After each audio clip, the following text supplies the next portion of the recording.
Gustave Doré was an incredibly prolific artist in his 51 years of life, creating a vast body of works and leaving behind tens of thousands of illustrations, monumental oil paintings, sculptures, watercolors, and comics.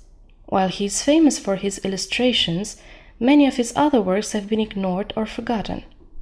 This book attempts to cover all facets of his art. Doré was a precocious child, drawing since the age of 5. He was self-taught and began to earn a living as an artist at 16. He recounts the story of a trip that changed the path of his life. In 1947, my parents were obliged to visit Paris on some serious business and took me with them. The trip was only supposed to last 3 weeks, and the idea of returning to the provinces after having seen the center of light and learning filled me with despair.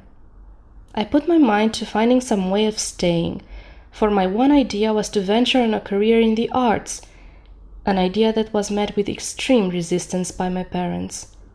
As with my 2 brothers, the plan was that I should attend l'École Polytechnique.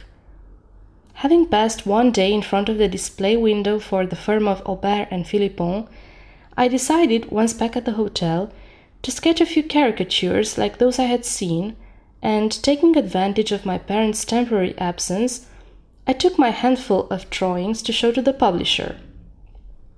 Mr. Philippe examined my sketches carefully and, with kindness, questioned me about my circumstances and sent me back to my parents with a letter inviting them to drop by for a chat. They went, and Mr. Philippe, speaking in the most insistent terms and employing every possible argument, successfully broke down my parents' resistance and allayed their fear of seeing me embark on a career as an artist. For the next couple of years, Doré would make illustrated social satire, caricatures, and comic strips for the illustrated magazines, such as Philippe's Journal pour rire. These sort of illustrated magazines were very popular at the time, especially during France's revolutionary moods. Doré himself was not very interested in politics. His subject matter was mostly social satire, while introducing personal concerns, as in the album called 3 Misunderstood and Dissatisfied Artists. However, politics got the better of him when his most ambitious project, the comic book called History of Saint Russia, which is a violent attack on the despotism of the Tsar, got a cold reception from a French audience that felt more positive towards Russia after the Crimean War.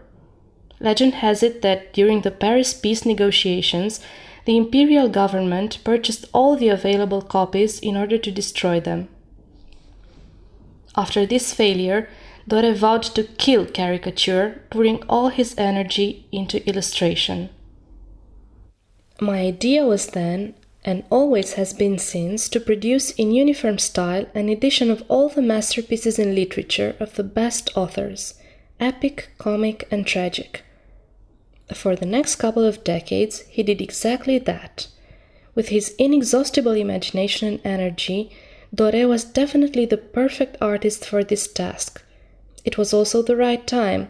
New printing techniques were being developed, and there was an increasing demand for illustrated books.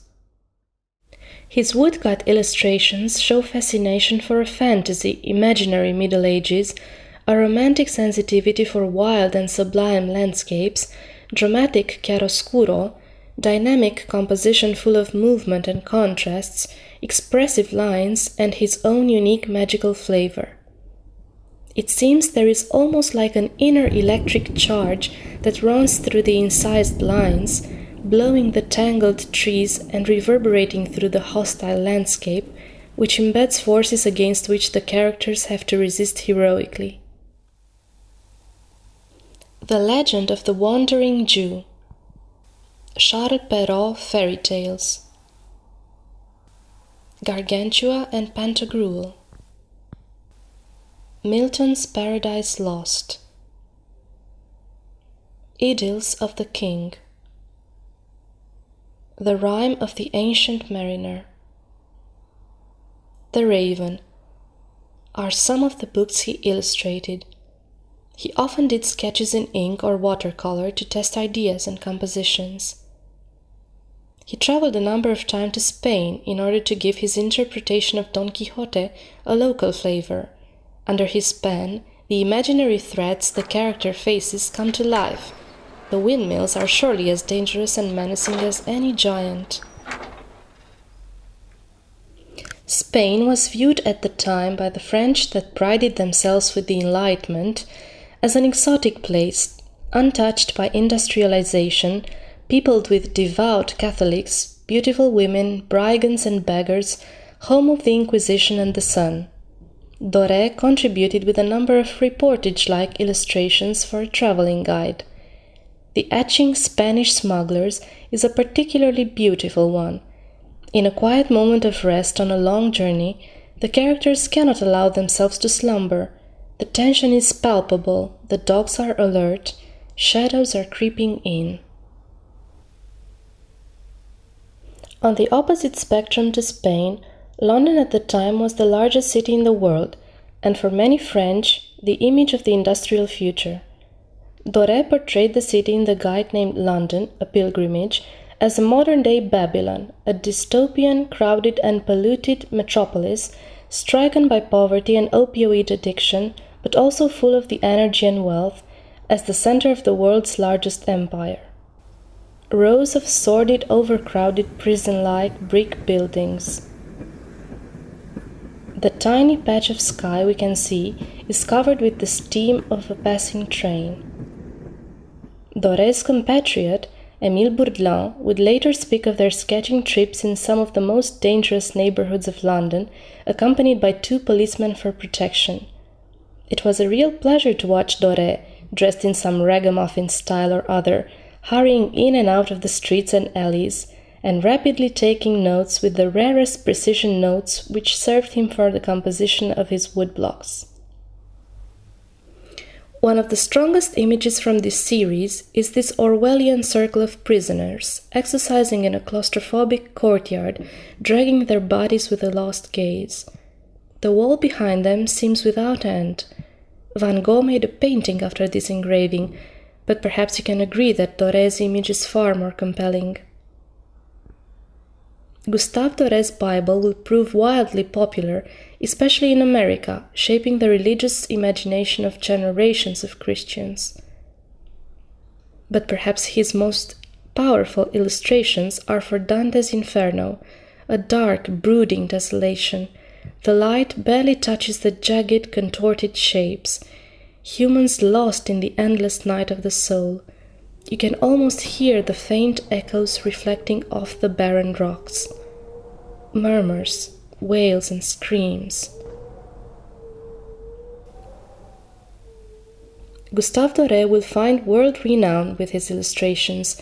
He is made a knight by the Queen of Spain, he meets Queen Victoria and becomes a darling of the Parisian high society.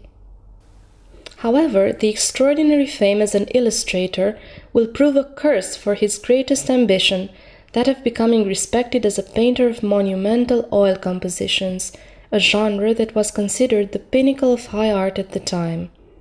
He started exhibiting at the Salon and also in other places huge paintings with religious themes that were often met with derision and harsh criticism.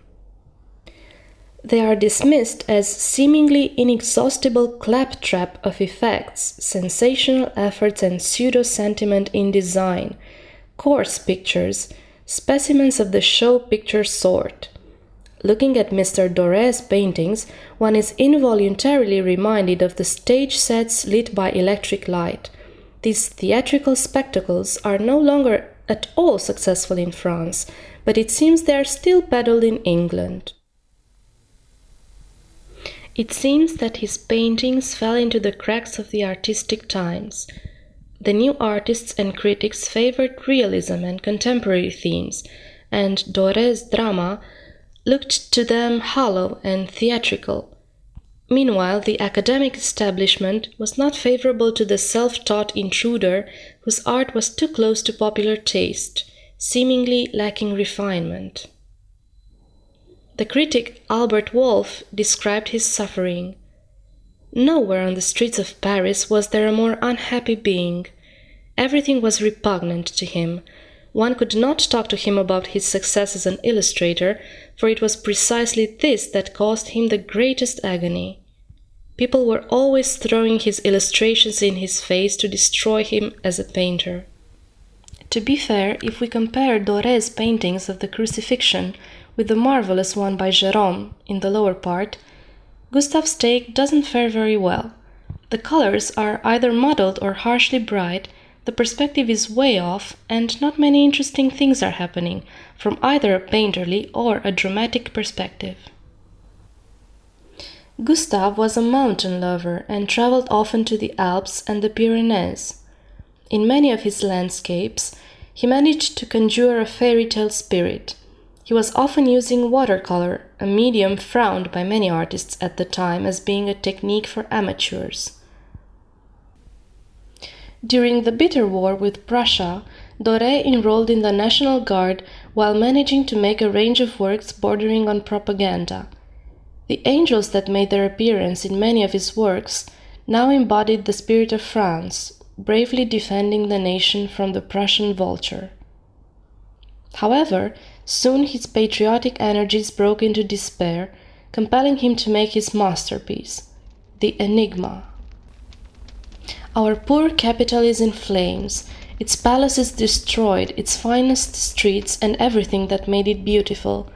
I do not think that in the history of the world there has been another example of so bloody a tragedy or such destruction. The angel of France looks intensely at the Sphinx, imploring for an answer to all this tragedy. In the silence of the Sphinx, we can glimpse a message about the vanity of civilization and of all human endeavor. Gustave Doré's next adventure is in the field of sculpture, swiftly met by the critic Castagnari with a sneering remark.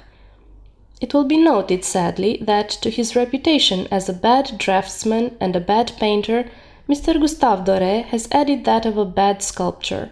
What possible benefit will that bring him? In many of his sculptures, Doré juxtaposed contrasting allegorical figures such as fate versus love and fame stifling genius.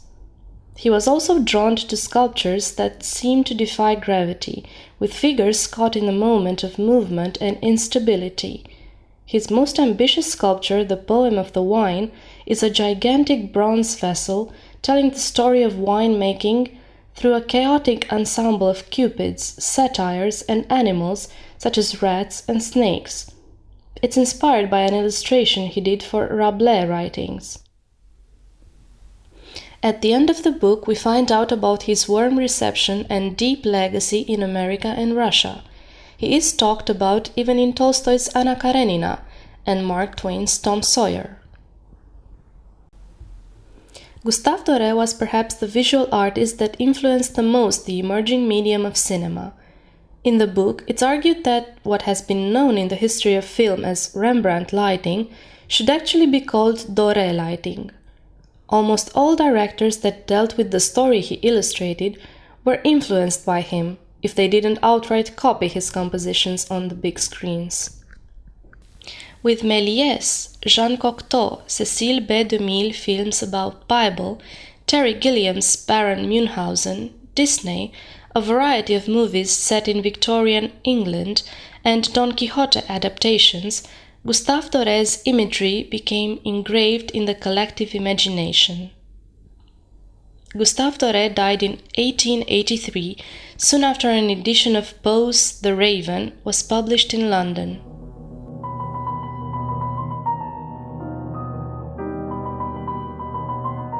If you'd like to see more videos on art books, please subscribe to our channel.